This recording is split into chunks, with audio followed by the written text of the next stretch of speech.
process of introducing Sadhguru Jaggi Vasudev, who's been described in many different ways in my profession by people from my profession. We've called you a maverick, we've called you a monk on a motorcycle, we've called you a glamorous, flamboyant guru. But for your devotees, you are simply Sadhguru. And yet, Sadhguru, at a time when faith seems to be in collision with so many other questions that come up as a matter of individual liberty, I think this will make for a very interesting and important conversation for our time. So I would like to thank you for being part of this conversation. And let me start with the spiritual. And I hope what you say today is also addressed to the skeptics. I count myself among a skeptic who, if told that another human being possesses some sort of godly power, I would perhaps as the first instinct not believe it. But what I find interesting about what some of your sayings is captured by Arundhati Subramaniam in this book, is that you're actually saying that what we experience beyond our five senses, anything that we experience beyond the five senses can be called God, can be called power, or can be called yourself. So if God doesn't necessarily exist, why do we need gurus? Why do we need Sadhguru?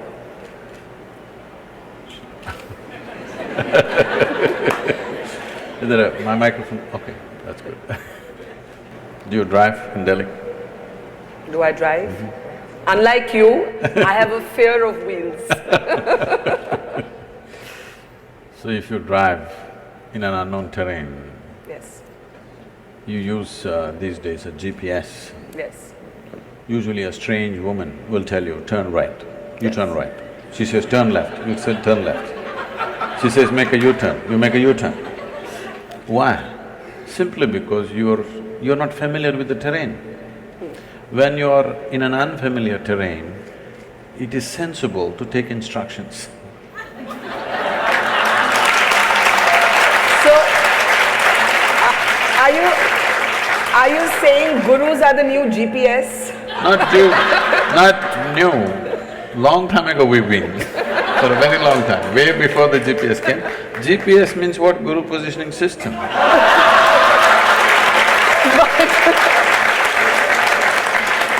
But you know, I have to say that while I don't drive, I've often sat in a car and heard that girl's voice on Google Maps, and often Google Maps does not give you the right advice. You can change it to your man's voice if you wish.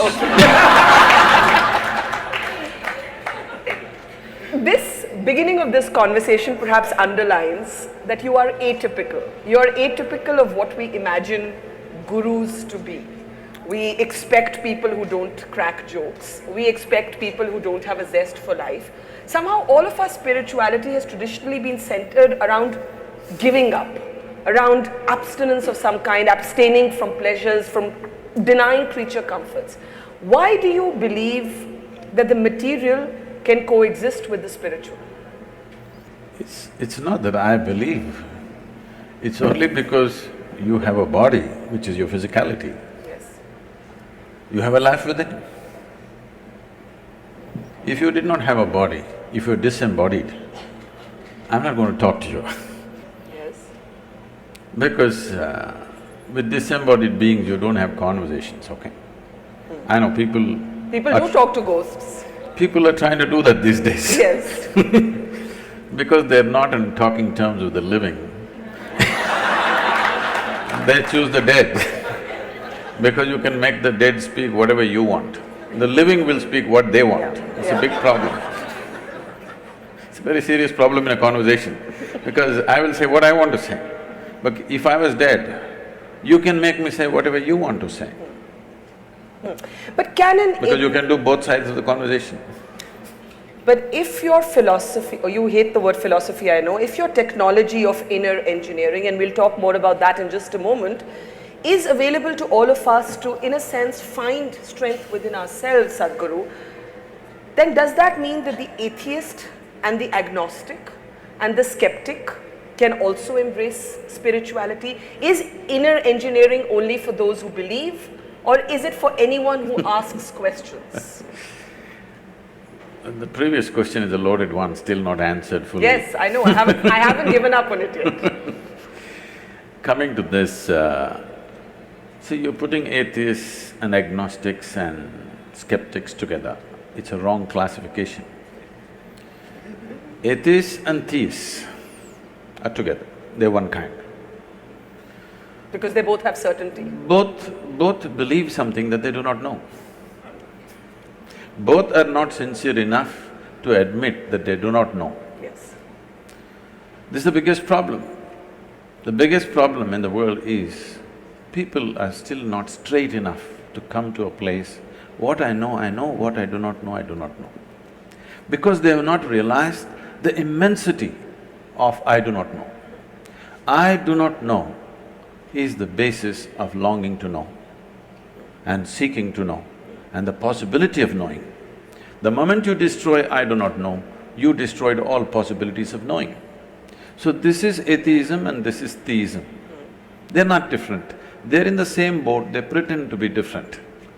One believes positively, another believes negatively, but they both believe something that they do not know. One person, a well-known person in the country who goes about claiming he's an atheist all the time, one day comes up to me, somebody just introduces me first time. I say, Namaste. He says, do you know I believe there is no God? I said, I don't even believe that. Do you mean Javed Akhtar? I'm not… No, that was a good imitation, so I guess it wasn't difficult. I'm not taking names, I'm saying, the thing is, you also believe something, you don't seem to understand that. Yes. The most important thing is to come to this place of being utterly straight and sincere with life. What I know, what I do not know, I do not know. If you come to this much, if you closely pay attention to everything around you, you will see with all this scientific exploration, we do not know even a single atom in its entirety, that's a fact. So what is it that you know, Sadhguru? Why are millions of people your devotees? Because you just said that honesty is about They don't claim that they're my devotees. What do they say then? Huh? What do they say then? Usually they claim they're meditators, volunteers and stuff. Okay, volunteers then. But there must be something they think that you know, because you just said that life is actually about admitting what you don't know. The corollary to that is there are things that you do know. We do know we are sitting at the Habitat Center Amphitheatre at this moment in Delhi. That we know. What beyond this, Sadhguru, do you know and what do you not know? I've asked you like a question of about existence now. What do I know? I don't know anything except this one. I know this piece of life from its origin to its ultimate. Everything that I need to know about this life, I know. And I see every other life is actually the same thing if you look deep enough.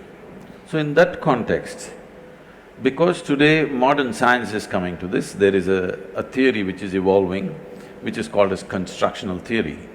What they're beginning to say is, whether it's an amoeba or a grasshopper or a earthworm or a bird or an animal or an elephant or you or me, or the whole cosmos, the fundamental design is same.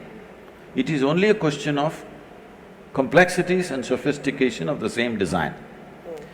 So this is something always the yogic science has been saying, that if you know anda, you know pindanda, if you know the atomic, you know the cosmic.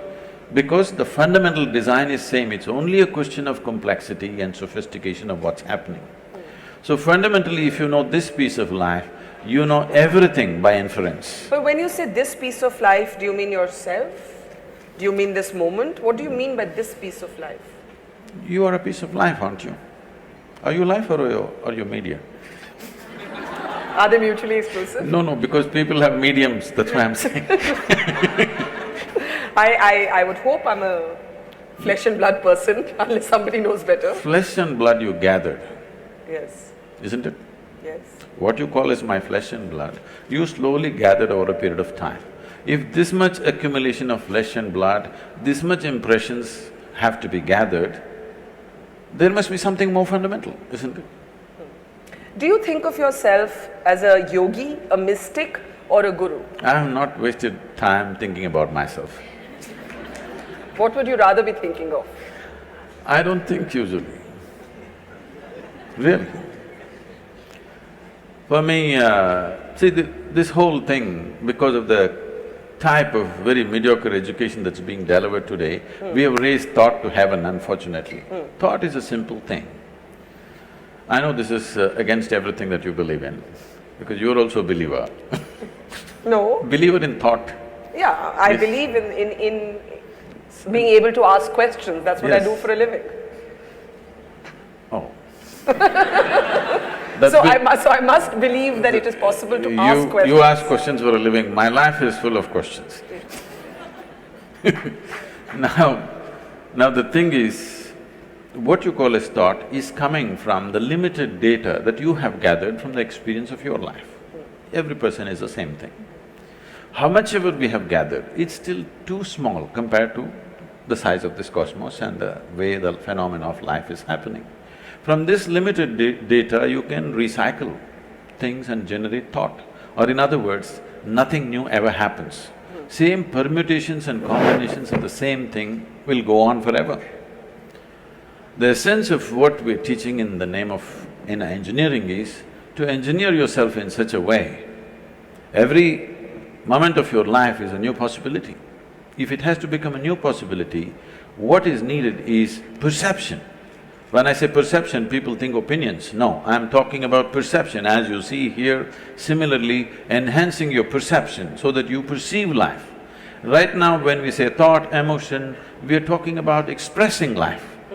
Expression is not so important. Once in a way, we can express.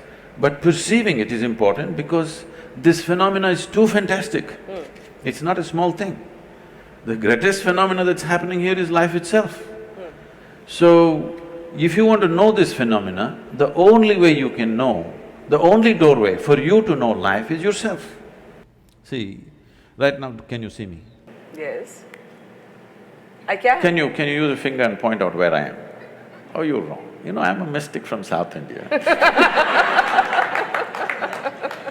Now this light is falling upon me, reflecting, going through your lenses, inverted image in the retina, you know the whole story. Where do you see me now? Still in the same place. Now, I do. you see me the way I'm projected in the firmament of your mind. You cannot see me here in the very nature of your visual apparatus. Where do you hear me right now? Within yourself. Where have you seen the whole world? Within yourself. Now if there is a grasshopper here, he doesn't see me the way you see me, he sees me differently. He sees the whole world differently. Now you can think, oh, he is no good. This is the fundamental problem. That we think his perception is no good. No, his perception is very good for his survival. Your perception is very good for your survival, but it's not good enough to know the nature of life. So now, what do I know means, I have enhanced my perception the way it is important to know the nature of life, not just for survival. But if inner engineering as a spiritual technology is something that works, I ask you again, why do we need gurus? Because that means the answers are within us. You're speaking so much language. Did you learn A, B, C, D, all those things? I think so. Do you remember when you were 4 years of age, that damn A, how complicated it was? Yes. There's two versions to it. You had to write it 100 times to get the damn A. Today you can close your eyes and write. So it doesn't matter how simple something is, without a certain guidance, could you have picked up ABC, I'm asking? No. Similarly, when something new you have to approach, if you don't have the right kind of guidance, you won't pick it up. Tell us a little bit about yourself. Your story is well chronicled, but what is of interest to people is that you started off as… I haven't read that book, I know, I hope she's written nice things about me. She's written a very brilliant… Arundhati Subramaniam has written a very brilliant No, book. she's brilliant, but what's she written about me? One of the things that she has said is that you give great space for dissent. You like a good argument. That you're not one of those dictatorial gurus. I don't know where is a dictatorial guru. I think most people have not met a guru, they've just seen calendar images and made conclusions. I don't think they've met any genuine guru. There are a whole lot of people who should have been temple priests who are good entrepreneurs and they've become gurus today. That's different, okay? Temple priests No, I'm who saying… have become good entrepreneurs. No, I'm saying… It's just another way of saying they're charlatans. That's a strong word. Maybe that's enterprise. I'm not an enterprise. So because I'm not an enterprise, I want everybody to ask whatever the damn question they have. It doesn't matter how ridiculous or how intelligent, how nonsensical it is, it doesn't matter. If the question means something to you, it means something to me. It doesn't matter how brilliant it is, if it doesn't mean anything to you, I'm not willing to listen to it. But you're saying that many people who are positioning themselves as gurus are really only elevating themselves and fooling people. I didn't say okay, that. I'm saying that. I'm saying… The thing is, there is a vacuum, somebody is trying to fill it. Yes, and Sadhguru, you have Are been… they qualified to be that? Questionable thing. But a very genuine concern, and you have been on some of my television programs where we have spoken about this, is whether God men are often con men. And how does this lady here know the difference between who's a God man and who's a con man, and is a human being capable of being a God man? Do you think of yourself as a God man? Why are you underestimating that lady?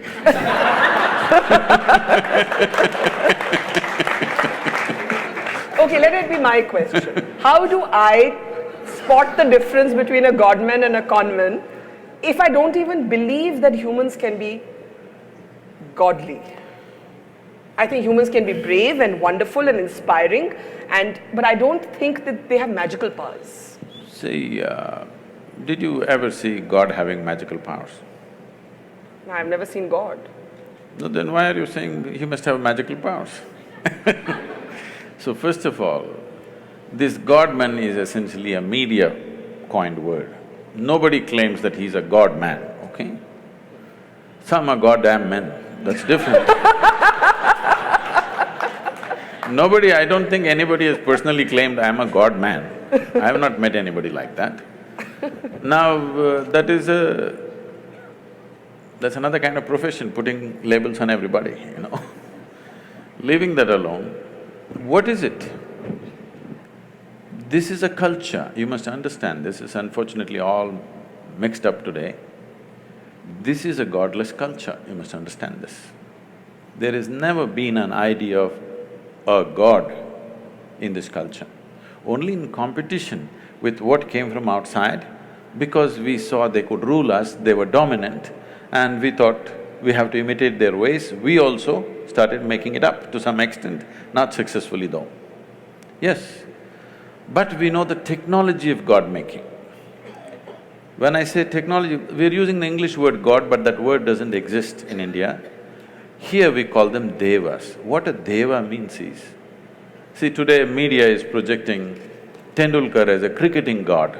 It's very appropriate to this culture, because if somebody excels beyond a certain level in any field, he may be a sports person, he may be a warrior, he may be an artist, he may be anything. If he excels beyond what normally average human beings think is possible for them, he goes, they recognized him as a deva and he is worth looking up to because he becomes a guiding light for them.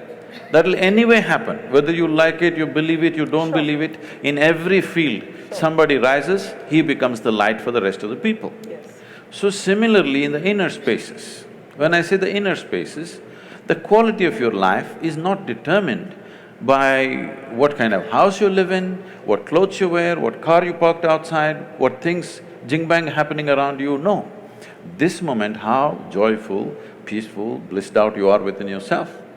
Now if I sit here, we are sitting here in the same space, breathing the same air, probably we ate the same kind of food. I don't know what you eat. But if I sit here now with my eyes closed, the way I am within myself, I will not exchange this for anything in the universe. Now, when people see, no matter… the number of things I'm managing is insane. Everybody thinks, Sadhguru, is it possible? You must go crazy someday. All volunteers, over 3 million volunteers, enterprises, businesses, okay, projects, mega projects on the street, all kinds of activity going on around the globe. If anybody has to go nuts, it's me, okay? Because all run by volunteers. Run by volunteers means nobody is trained for the job and you can't fire them for inefficiency because they're volunteers, all right? And anytime, they come in anytime and do great things, anytime they'll walk away, all right? And nothing should collapse. Till now, I must tell you this, as we are sitting here, this day, probably little over 300 and odd programs, inner engineering programs are happening in the world. Never in the last 33 years, one program has been abandoned or has failed.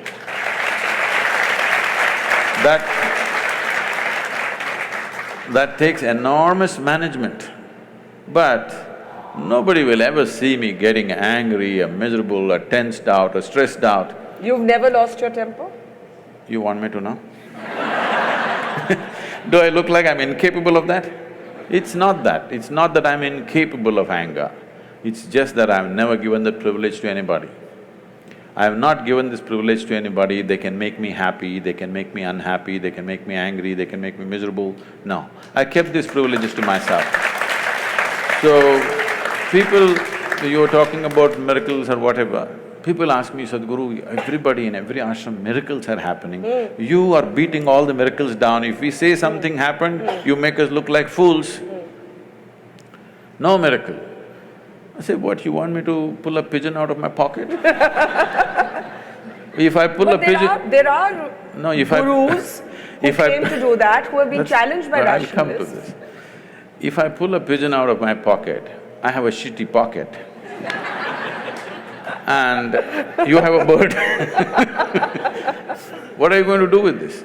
You come to me, I will show you the miracle. I have thousands of people who are working 7 days a week, 16 to 18 hours every day. In the last 2, 5, 10 years, not a single moment of irritation, agitation, anger in their life. This is a miracle. This is a miracle we want to manifest. You don't want a miracle? I agree, this is a miracle. Yes. And not that pigeon. Do you have a pigeon in your pocket? Okay. I told you, I don't like a shitty pocket. Now, you were 13, in Arundhati's book I read that you were 13 when you first quite accidentally discovered yoga. You were children playing at the bottom of a well. That's what the book says. Tell us, how did you discover yoga? Oh.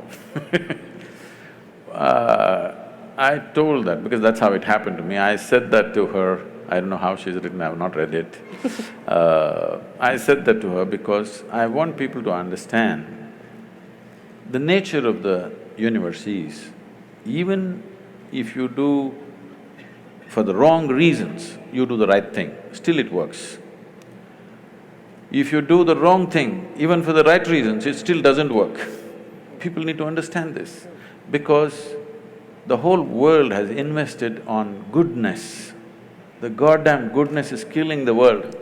There are too many good people and these good people are the biggest problem. It's always a good Indian who wants to fight a good Pakistani, good Hindu wants to fight a good Muslim, good American wants to fight with just about anybody, you know. The more good you are, the more fighting you are. The more good you think you are, because goodness is always in comparison. Don't forget the good journalists who promote these fighting every day on channels. Because your goodness comes by comparing yourselves to somebody. If you were alone on this planet, you wouldn't know whether you're good or bad. What we need on this planet is sensible human beings.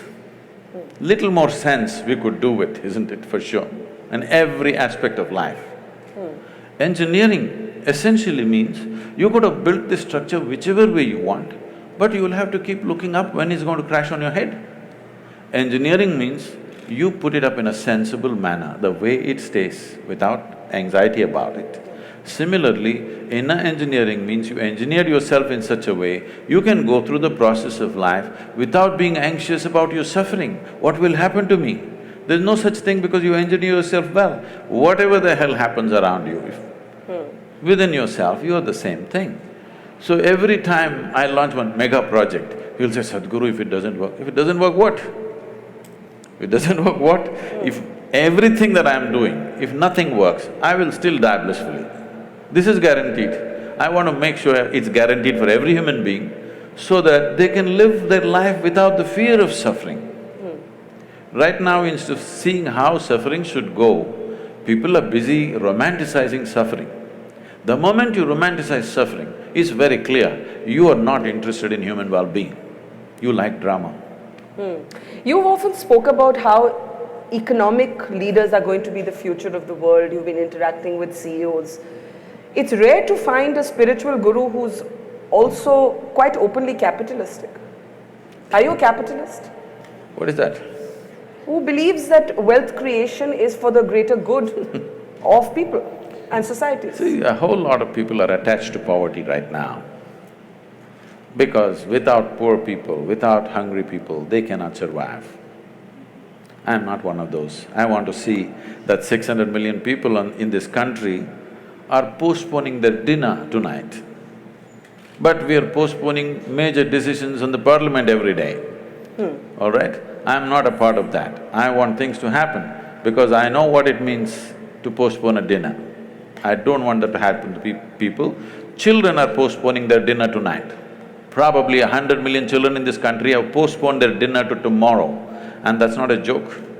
So, these jokers who identify themselves with this or that are going on playing their joke on the people every day. So, capitalism is an ancient word, it no more exists. We are talking about a market economy. When only a few families had access to capital, it was capitalism. It is no more capitalism. And if you have a good idea and you know how to execute it, there is capital for everyone, all right? So, we have tried communism, it's a wonderful idea, but that must happen willingly. If you enforce it, it's the ugliest thing. We have seen it, we have seen a major demo on the planet, most ugly things happen, you try to enforce it. Karl Marx might have known a lot about economy.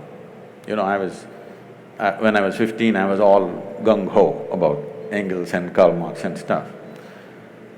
But he did not understand human nature. I realized that when I was 13, 14, I was all fired up, reading up all the communist literature from Russia. But by the time I was 16, I realized these people don't understand what is human aspiration.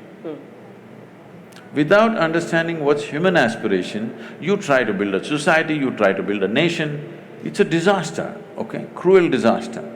But maybe it will work when really a country or a society is in total dumps. You have to force it out. When you have to force it out, it works. But after that it won't work. In a way, if you come to the ashram, nearly 4,000 people are living in the ashram, well, you can say it's communist, but by willingness, it's not by, okay, I did so much, so I get so much, no. Everybody gets what they need. So this is not enforced, this is by choice. If by choice you're willing to share, how fantastic it is. But I have nothing, you have something, I want you to share, how ugly it is. What is it with Sadhguru and motorcycles? These days I'm on 4 wheels. But you haven't given up your love for bikes, or have you? It's just that when I started, trekking in the jungles when I was 10, 11, I would be gone. If I had 10 rupees in my pocket, I would organize my food and I'm gone with this little note in the house. I can imagine my parents, I always wished I shouldn't have a boy, ever. Girls can run away too on bikes. They run later. They don't run at 10, 11, okay? And they're on a pillion, they're usually pillion. And if they find a good rider, no problem. I'm saying, the thing was, it's not about the motorcycle or this or that, it is just that I was a cloud of million questions all the time. And wherever I looked, nobody had a sensible answer. Everybody has standard answers that they've heard from somewhere. Nobody has a genuine experiential answer. So, there's a restlessness to explore just about anything. When I was 10, 11 years of age, I would be gone into the forest for 3, 4 days. Once food ran out and I couldn't survive there, I would come back. So, initially lot of excitement, but later on they kind of settled down, they knew I'll get back. So when I became 14, 15, I cycled across South India. Not because I'm a cycling enthusiast, not like today, wearing a helmet and suited, booted for cycling, no. Simply I cycled because cycling is little faster than walking. The moment I became 17, I still didn't have a license, but I found a motor to my cycle, which became a motorcycle. So that because it went little faster. It supported my restlessness to know something, I didn't even know what the hell it is. I didn't know what I was looking for, but I had questions about anything I looked at. Everything in the universe looked like a question mark to me. But the question about the motorcycle is really to ask whether the motorcycle, the Land Rover or Land Cruiser, which one is it now? Land Rover, Land Cruiser, I'm not sure. But whatever, the four wheels, the helicopter. I think you once said somewhere that that whether if it moves on land, water or air, I like it. This is not… One thing is I like anything that works, and machines work. Yeah. Yeah. The more efficiently work, the better they are. And why it's important is, after all, what is the quality of an individual human being? How smoothly and how efficiently your body, mind and everything functions is the quality of a human being, isn't it? So machines always excited me, whether it's a bicycle or motorcycle or because of, lack of the necessary, probably the fitness that I was at that time. I crisscrossed India on the motorcycle. Today it would be hard, so you get into something little more comfortable. But while that makes you a very interesting character to observe, did you ever worry that you'd be labelled or dubbed a rich person's guru? This is the Sadhguru who flies his own planes, who likes his BMW, who likes his game of golf, who likes having a little frisbee match on the Let's come to that. See, the thing is, I wouldn't mind. I even sometimes I ride a bullock cart. Nobody reports that. I love to handle the bulls and I still drive them sometimes. But now I want to have a conversation with you. This afternoon till 2 o'clock, I was in Jodhpur. Yes. I could have come by bullock cart or a camel cart. You had to wait for 5 days. I came on time, you must appreciate that. So it's about efficiency is what you're saying? Yes. So I personally learned to fly a helicopter, where I don't have the time for these things, but I somehow fit in this and learned because 70% of our work is in rural India. I thought this little helicopter I could set the place on fire because I'm half the time stuck, half my life I'm on the road stuck in some traffic, driving myself, all the time behind huge… Everywhere, there's no place in the country where there's no traffic jams. Believe me, even in rural India there are traffic jams. So I thought a helicopter would really revolutionize our work. I picked up the thing, I got my license, FAA license, but in India it's so difficult to get the license because many of these rules were made before Wright brothers came. Well, according to some, the plane was also made before the Wright brothers came. And they say it was made in the Vedic ages. They're not very wrong. Conceptually it was made. Whether physically they're built or not, we don't have proof for that. Conceptually, Conceptually, it's about imagination, to think that you can move from place A to place B. No. You cannot conceptually imagine something entirely. Even if you imagine, you must be able to produce you must understand the principles in some way as to why something flies. Yeah.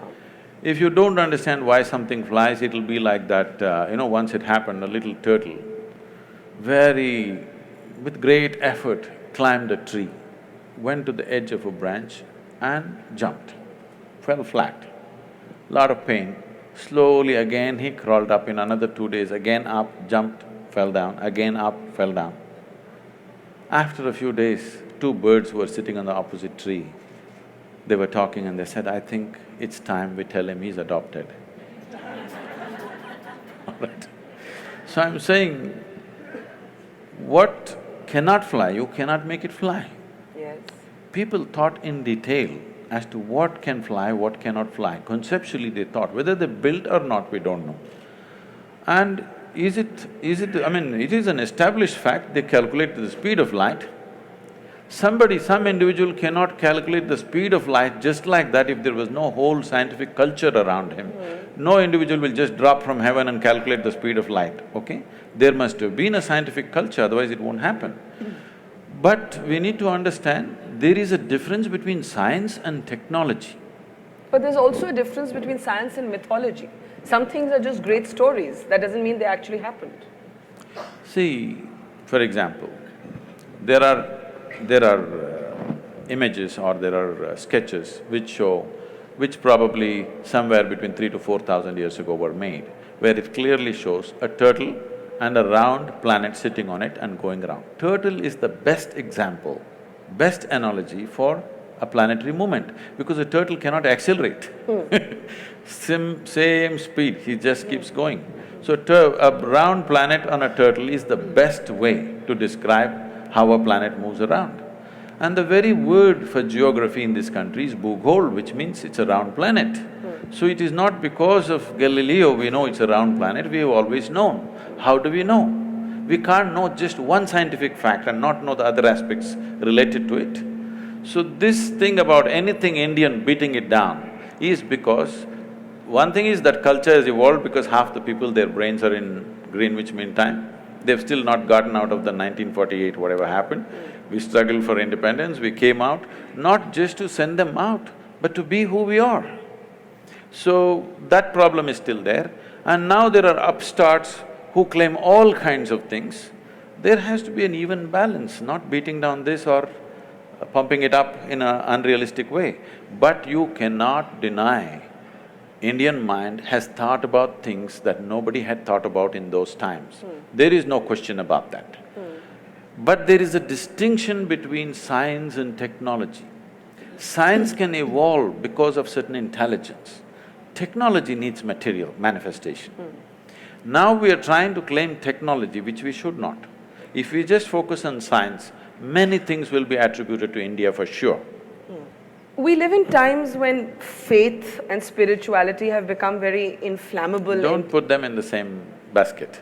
Okay, let's talk about faith first. We live in times when faith for certain has become a very inflammable, easily politicized conversation. If faith should have been personal today, it's not. Today you actually have decisions taken in the name of somebody's faith being injured.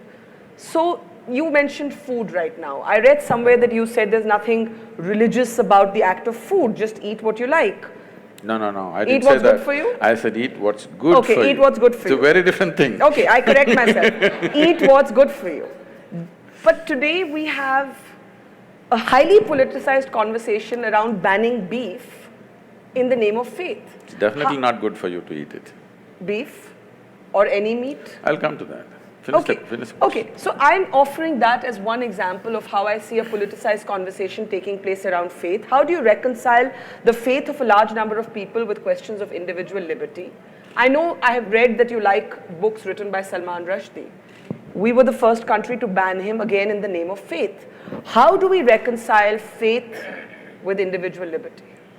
See, it's always been said, faith moves mountains. Yes, but it freezes your mind. But the greatest crime you can do on this planet is to move a mountain. You should not move a mountain, it should be where it is. It is not just dropped from somewhere, it's grown because of various forces functioning in a particular way. Phenomenal activity has happened to build a mountain. You should never move a mountain. But people with frozen minds always want to move a mountain. Okay, having said that, when we say faith, it's an import for this culture. We have never had faith in this culture. You must look back little beyond 1,000 years since we've been under occupation. Here we have been told always, your life is your karma. Karma means action. Whose action? Your action. So what we are saying is, your life is entirely your making.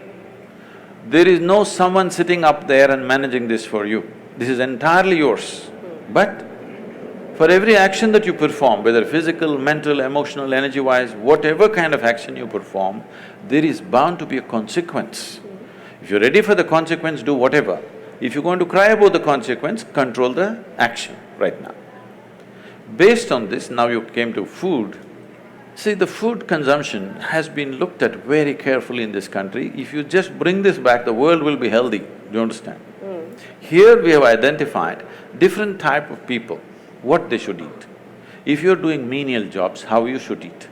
If you're doing trading, how you should eat. If you're into spiritual process, how you should eat. If you're into education, how you should eat. Why this is each person needs a different type of building of the body. You want to run 100 meters next to Mr. Bolt, what kind of food you should eat? You just want to work in Delhi, what kind of food you should eat? You want to think in a certain way, what kind of food you should eat? For all these, we have very clear prescriptions.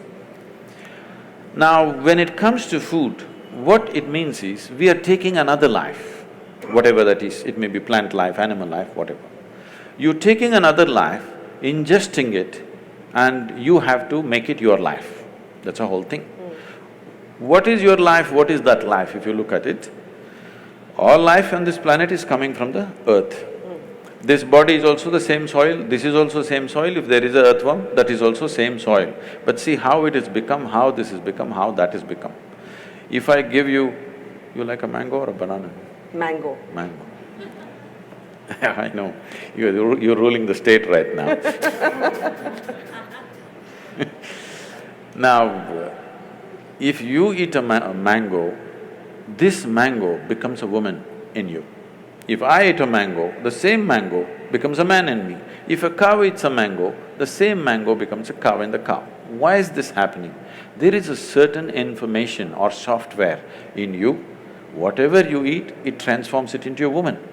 If I eat, it transforms it into a man. If a cow eats, that becomes a cow.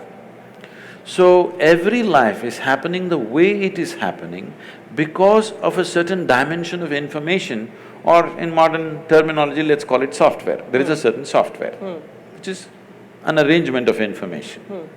Now, the idea is to eat as simple a software as possible. If you eat that kind of life, which is a very simple software, your ability to override that software and make it entirely a part of you is very good.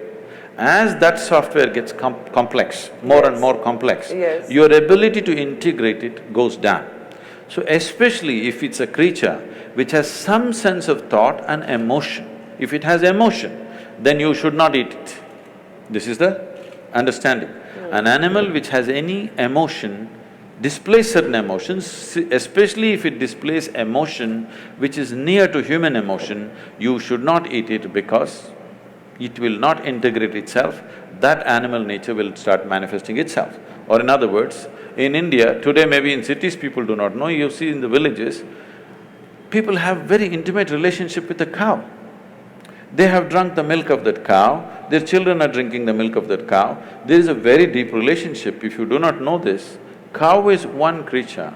If something happens to you and you are in some kind of grief or misery, you don't have to be near the cow. Wherever the cow is in your house, it'll start shedding tears for you. You know, I've seen this with my eyes, I couldn't believe. When somebody is dead in the house, what does the cow know? It is somewhere, simply tears flowing. So when it has such deep emotions, if you kill it, it's like killing a human being, it's murder or it's cannibalism. So because of that, this is not a faith thing, this is not a religious thing. We thought this is a fundamental sense. Why, when we are hungry, why can't I cut you up and eat you? What's wrong? What's wrong? But what you're saying should be about many more animals than just the cow. Yes, of course. And when it becomes about only the cow, then there is certainly a perception that it is a political decision or a religious decision. No, I'm not talking about whatever the laws. This is not about people getting up and saying it's cruel to be a meat eater. That would be a different argument. I'm not even talking about cruelty. Even cutting a plant is cruel, in my experience. But you have to do it. But if you're conscious of it, you will do it to the minimum possible extent, not do it wantonly. That's the whole thing. Now about this political ban about cow slaughter or whatever, this has many things. One thing is there is a sensitivity. Once you drink milk from the cow, she's like your mother. Killing your mother and eating her up is something people cannot digest in this country. Still 80% of the people belong to that category and they're hugely… there's a huge emotion, such an emotion which because they've always been made to be docile in a certain way, they have not violently reacted to it. But in some places, it has happened in villages and other places. There is already a beef ban in many villages just by a norm, not by any law, that you don't bring these kind of things into the village. I am not saying you must ban it or not ban it, I am saying the sensitivities of your population, without considering, you can't go do this blatantly. Because it is growing, it's becoming a growing business, India is becoming a major exporter of beef. Yes. That's not right. Even if somebody ate something, it is up to them, it's their personal taste, whatever. But now you're promoting it and you're making it grow, there is serious concern, but our people don't express it. Our people don't go out on the street and not going to kill anybody because they killed a cow. So, ban is not what is needed, more education was needed rather than banning. But you haven't spoken to what happens when faith repeatedly seems to come into conflict with individual liberty. The banning of books. There were people killed in Paris because they were seen to have mocked, the Prophet Muhammad and so on.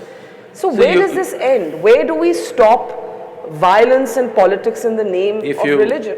If you want that to stop, you must understand this. You're saying today, it's not today. In the last 2000 years, this is the history of the world.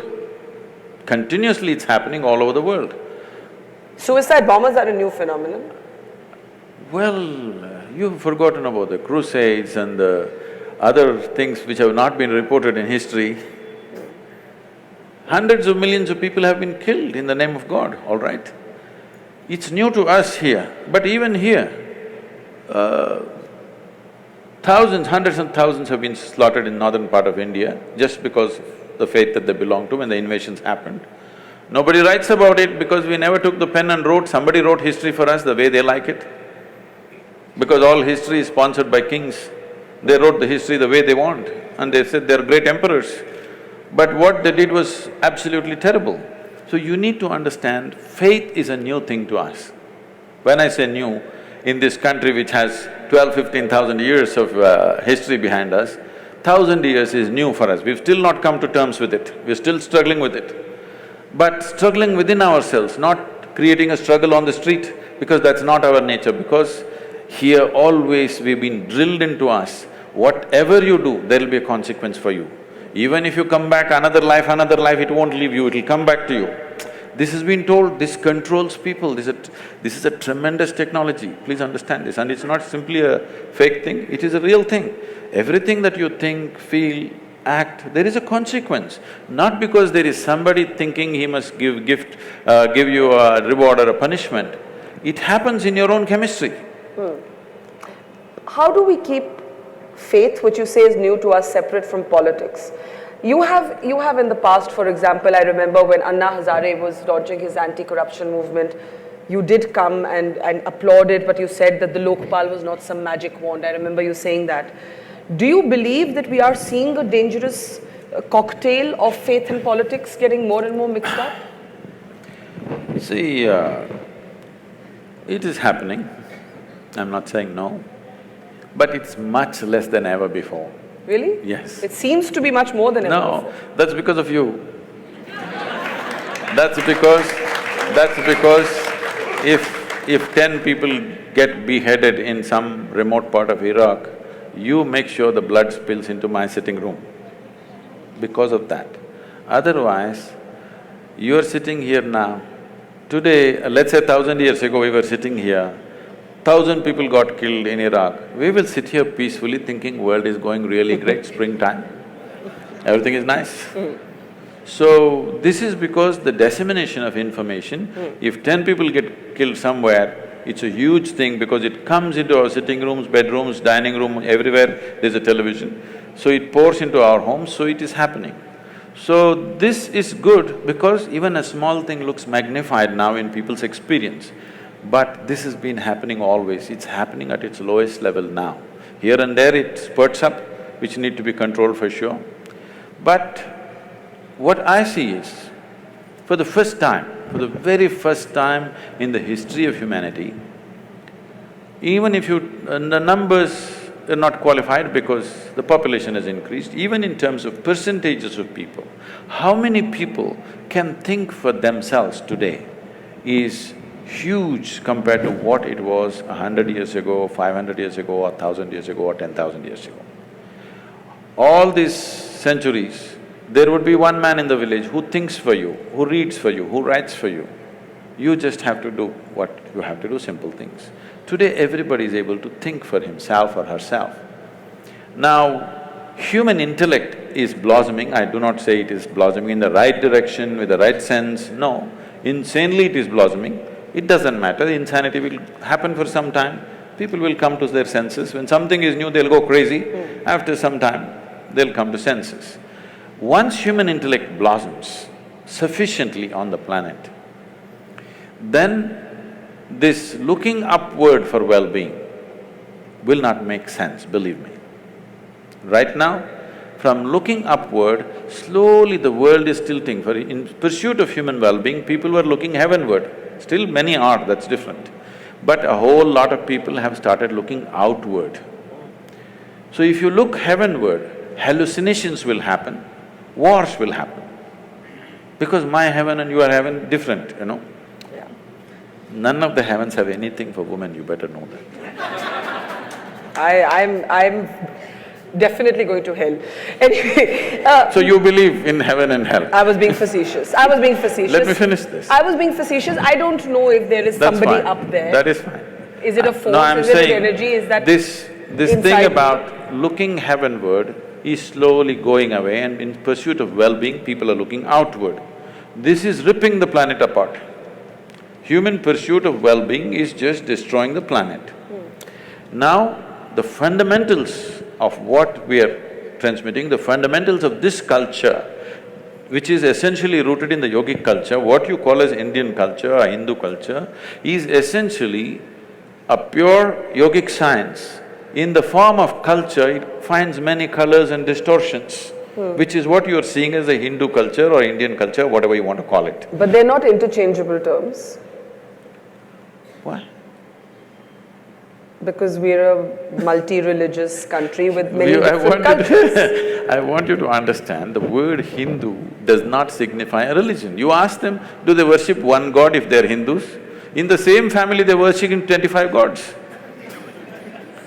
They don't know which is the god, so they're making sure worship everything just in case something will hit, okay?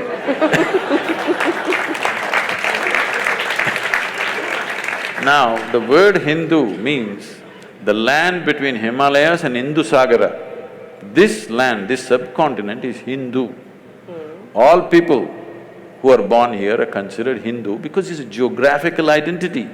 I know there's a whole political issue, if I speak like this, they say, oh, he's Hindu. No, I mean, people will tell you you're echoing the RSS chief. I don't know what he said, I'm not… He said all Indians are Hindus, and there was a huge political outcry over that. Okay, all Indians live between Himalayas and Indian Ocean. That's okay. Those who want to jump into the ocean… If you live… see, this is a dialectical culture, it expresses things in a certain way. Between Himalayas and Indian Ocean, if you live, you are a Hindu. If you jump into the ocean and cross, you are a Lanka. So, I don't know what is the struggle about this. This is because there is such a narrow understanding of this. This is the debate we have to change in the country. Because somebody has absolute belief systems, we are trying to compare that to a culture where there is no such thing as belief. We have not ever been believers, we've always been seekers. This is a land where the highest value has never been God, always liberation, mukti. Freedom is the highest goal, God has never been the highest goal. So, you put this in the same box as something which just believes this is it or you're dead. Unfortunate. That's not the way to look at it. This is what we have to bring back. If we really value human freedom, you must bring back this seeking for liberation. I want to be free, not just from others, but from myself and my God and my heaven and everything. Because God has never been the goal in this culture. God is just another tool. When I use the word tool for a God, people get very hurt. They say, Sadhguru, don't say that, it hurts us. So that's okay. You come to the ashram, I'll give you some plumbing job, all right? That'll hurt more. No. No spanner, no winch, nothing. Use your fingers, nails, teeth, whatever. 3 days later, nails will be gone, half the teeth will be gone. Then I will give you a spanner. Will you worship the spanner or no? We are who we are. As human beings, we are who we are only because of our ability to use a tool. Otherwise, you are not even good as a dog. You can't even fight a dog, isn't it? So you're against organized religion? Quite clearly, if God is just a tool and faith is not the same as spirituality. I'm not saying I'm against this or that. All I'm saying is, I want human beings to come to this much. If you know something, you know it. If you don't know something, you don't know it. Everything that you do not know, you believe. This is a dangerous thing. Now, the fight on the planet is not between good and evil, this and that, no. One man's belief versus another man's belief. I'm saying, why the hell do you believe anything? Because you're essentially not straight enough to admit, I really don't know. I don't know people can't fight. I don't know, you don't know, can we fight? I know is a fight. I do not know is never a fight. I do not know is a way of seeking. If we do not establish this seeking in every human being, that every human being is longing to know, whether outside or inside, whatever, you are… because this is the nature of human intelligence, it can't sit quiet. It can only sit quiet if you freeze it with belief system. If you seal it with belief system, it can sit quiet. Otherwise, the very nature of this intelligence is it wants to know. Okay, we're almost at the end, so I think I'm going to take a few questions, just 2-3 minutes of questions. Seeing lots of hands go up. The lady behind you, yes, please. Sadhguru, in one of your videos, you say that the problem with the world is that most people lack the intensity. Oh? Most people lack the necessary intensity. And then you say the way is dhyana. So intensity is more associated to fierceness in personality and dhyana is more associated to calmness. So they are somehow counterintuitive. Can you elaborate a little? People think peace means rest in peace. Because their idea of peace is death. Peace can be very intense. Peace can be tremendously intense because peace means the reverberations of life have become subtle and intense. Action means reverberations of life are not so subtle, it is at a certain level. So peace happens not because… peace may happen if somebody is dead, but to be alive and peaceful means you need to be highly intense state of energy, otherwise you can't be peaceful.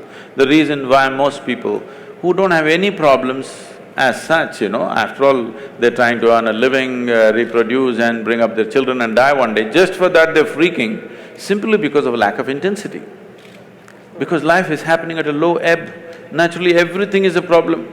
If it rises a little bit, suddenly you have a little clearer view of everything. For this, you need a higher intensity of energy within you. And the yogic system is essentially focused towards that. Dhyana does not mean… no. Okay, let's take the next question, right here in the front row, yeah. What I get from Isha's philosophy, if I may say there is that you need to see internally, in your interiority. You need to fix it internally before fixing your external situations. But is it also not right? Is it also not very important to do the right thing externally? Just to make myself more clear, if I be more precise. I'm clear, I get the question. Why do I look so dumb? Let's say, if… I got it. Yeah. If somebody is born… I got the question. Isha's philosophy is not about looking internally or externally. It is just that if you're looking for mangoes, you look up the tree, you don't dig the earth, all right? But if you're looking how to plant a mango tree, then you dig the earth.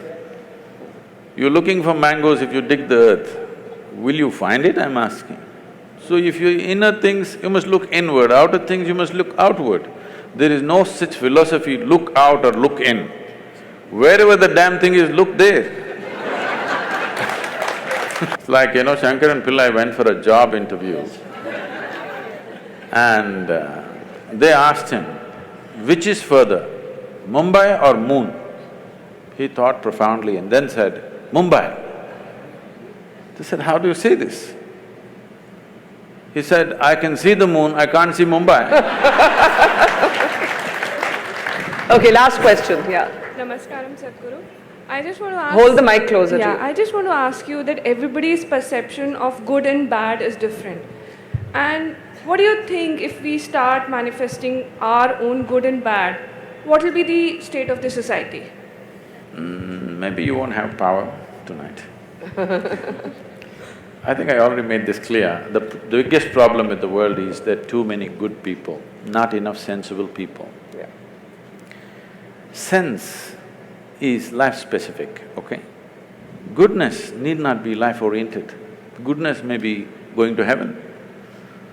And the moment I want you to understand this dangerous concept, people don't address this. The moment you believe, suppose I believe there is heaven and it's a beautiful place and you can live in the company of gods, should I send you there today or no? If I really care for you, I'm saying.